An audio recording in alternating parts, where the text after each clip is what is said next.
মেটিয়াবুরুজ, বেহালা পূর্ব, বেহালা পশ্চিম এই বিধানসভা আসনগুলোতে ব্যাপক নথি জালিয়াতি হয়েছে এসআইআর চলাকালীন।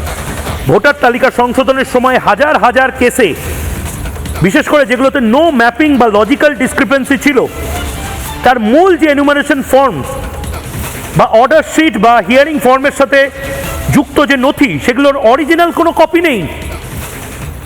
সেখানে শুধু জেরক্স কপি বা ফটো কপি লাগানো ছিল, অর্থাৎ সফট কপি নেই।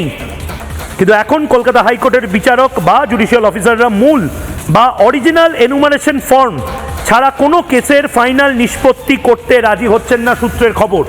অর্থাৎ বিভিন্ন কেসে, মেটিয়াবুরুজের মতন জায়গায় বিভিন্ন জায়গাতে ফটোকপি, এনুমারেশন ফর্মের ফটোকপি বা চলতি ভাষায় আমরা যাকে জেরক্স বলি, সেই জেরক্স শুধুমাত্র দিয়ে রেখে দিয়েছে। ভয়ঙ্কর একটি দুর্নীতির অভিযোগ এই মুহূর্তে আসছে।